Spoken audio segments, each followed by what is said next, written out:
بسم اللہ الرحمن الرحیم۔ جسے تقدیر پر یقین ہوتا ہے وہ اپنے اوپر نازل ہونے والی مصیبتوں سے نہیں گھبراتا۔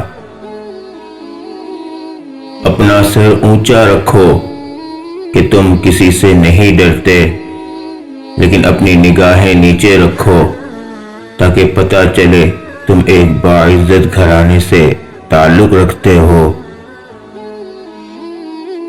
جو انسان کسی کے احسان کا شکر گزار نہیں ہے وہ آئندہ ضرور اس سے محروم ہو جاتا ہے۔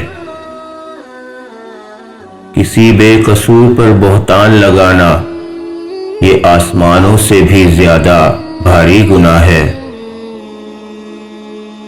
خاموشی ایک عظیم نعمت ہے، خاص طور پہ اس وقت جب اختلاف زیادہ ہو، آواز بلند ہو، علم کی کمی ہو اور دلیل کی کوئی اوقات نہ ہو۔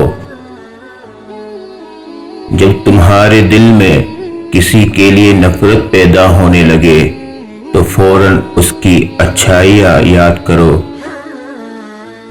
اچھے لوگوں کا تمہاری زندگی میں آنا تمہاری قسمت ہوتی ہے اور انہیں سنبھال کر رکھنا تمہارا ہنر۔ دل میں برائی رکھنے سے بہتر ہے ناراضگی ظاہر کر دو۔ جب تمہارے پاس رزق تمہاری ضروریات سے زیادہ ہو تو فوراً سمجھ جانا کہ یہ کسی کا حق ہے جو تمہارے پاس اس کی امانت ہے۔ انسان برا کب بنتا ہے؟ فرمایا جب وہ اپنے آپ کو دوسروں سے اچھا سمجھنے لگے۔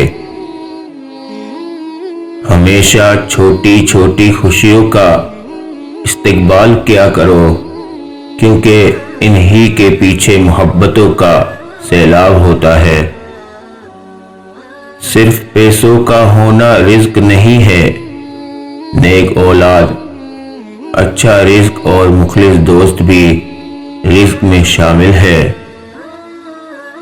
جس انسان کی جان نکل جائے تو وہ زندہ نہیں رہتا، اور جس انسان سے احساس نکل جائے تو پھر وہ انسان ہی نہیں رہتا۔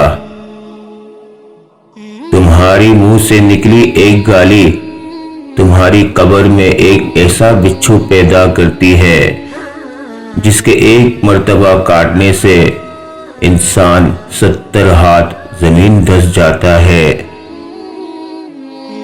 جو تمہیں خوشی میں یاد آئے سمجھو تم اس سے محبت کرتے ہو، اور جو تمہیں غم میں یاد آئے تو سمجھو وہ تم سے محبت کرتا ہے۔ 3 رشتے بے نقاب ہو جاتے ہیں، بڑھاپے میں اولاد، مصیبت میں دوست اور غربت میں بیوی۔ جس انسان کی جان نکل جائے تو وہ زندہ نہیں رہتا، اور جس انسان سے احساس نکل جائے تو پھر وہ انسان ہی نہیں رہتا۔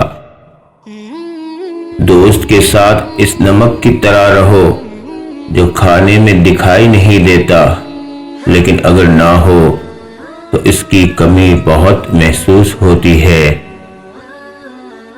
چغل خور ایک لمحے میں ایسا فتنہ پیدا کر دیتا ہے جو کئی ماہ تک چلتا ہے۔